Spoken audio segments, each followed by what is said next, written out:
There are 3 days, important 3 days in the childhood of Jesus Christ. This is a day in the life of Christ, but actually 3 days. And it is a day that reveals a lot about the life of Christ.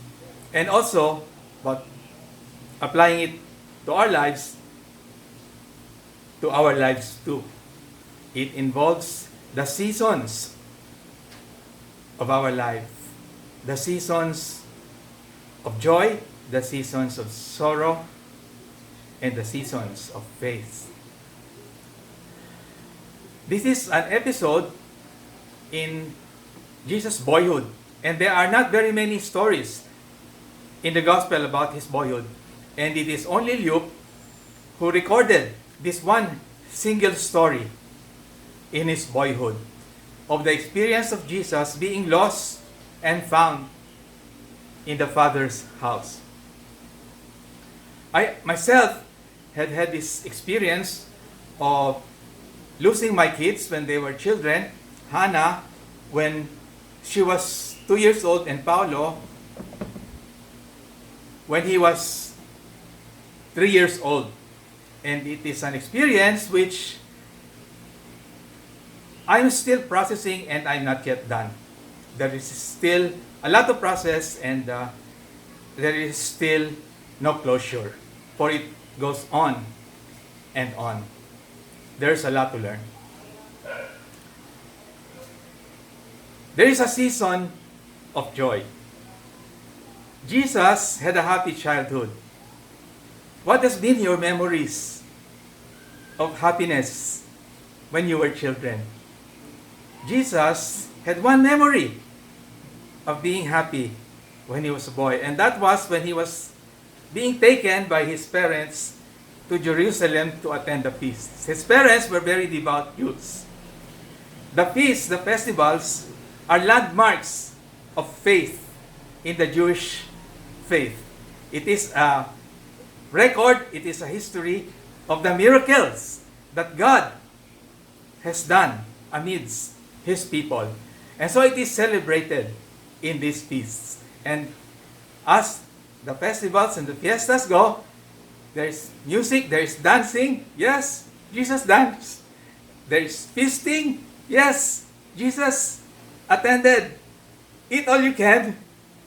And indeed, it was a happy moment. These festivals in Jerusalem are always a day to look forward to. But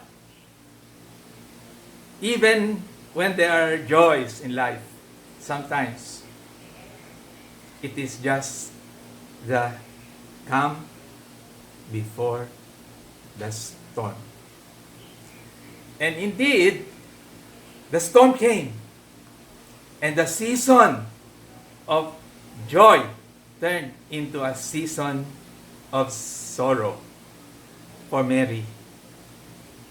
Jesus was lost. Mary lost her son. Amidst all the confusion and the crowd and all the disorganization, Mary got separated from her son and lost Jesus. What has been the one most significant loss that you have suffered in your own life? For Mary, definitely this was it. It was a nerve-wracking experience for us when we lost our 2 kids. And it's the same for Mary. She worried over her missing son. And look. Significantly, the record reports that it is the mother, Mary, who was active in looking for Jesus. I've now been involved in the advocacy for the disappeared persons, helping to find justice. And in the reports that I've read, I have discovered a very significant aspect in the report, and that is that the most significant family member who got involved in looking for the lost member of the family are mothers. The film Home Alone is an excellent example of this fact that it is mothers who primarily feel the need to be a searcher and a seeker for the lost.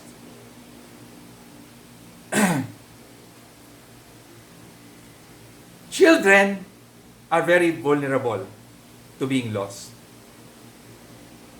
in many different ways, not only physically, but spiritually and emotionally. They can be led astray very easily, and especially in our days today, with all the influences bombarding our children through the internet. It is very easy for a child, without the proper guidance, without the proper advice and supervision, to be lost. However, being lost is not entirely a bad thing. The role of parenthood, the role of a mother, is not to cling to his children, but to set them free, to loose them, and set them free to be themselves. The Jews have the very important and significant rite of passage of the bar mitzvah, wherein at 12 years old, and Jesus was 12 years old, the boy Jew became a man Jew. And he is already an independent person, an adult. And so the mother's task is to help push the bird to fly and spread his wings and to be free, to be lost. The emptiness is a sad experience for retired parents, but that is the mission of being a parent. What has been your significant loss in your life? And I'm just processing in my experience and applying the lostness and being found by Jesus in his Father's house, that one of the most significant lostness to me is fatherhood. It is through neglect and carelessness that our two kids were lost. We sent them home with Yaya, a housemaid who was not yet very familiar with the transportation, and so they got lost.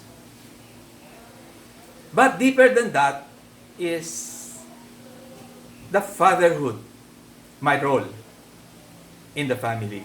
And I'm still processing and struggling for myself, to find myself in this aspect of my personhood.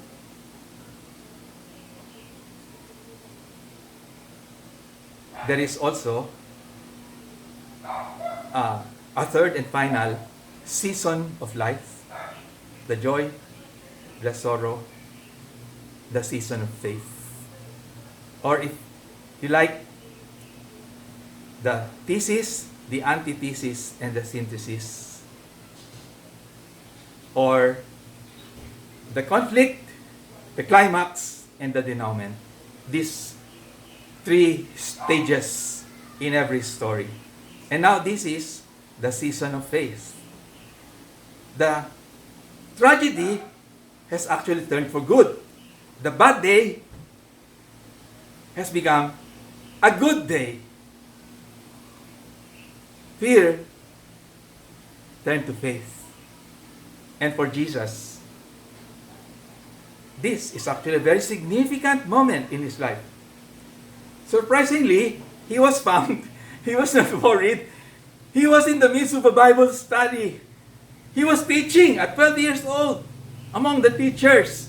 Jesus is a deaf of insight about the Word of God and about his consciousness of being obedient to the Father. That was always repeatedly what he said in his adult life.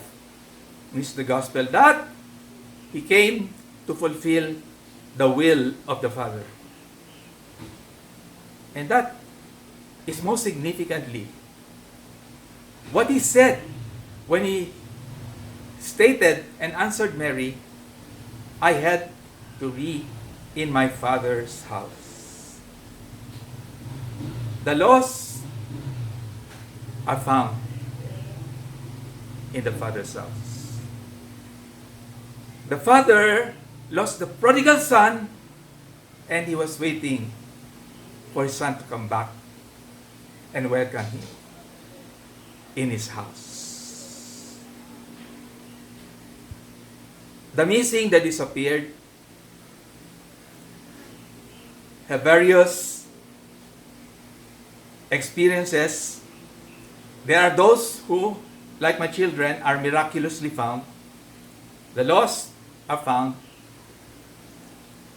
But sadly, that is not always the case. And despite prayer, and despite help, and despite search, sadly, they are found in the Father's house above.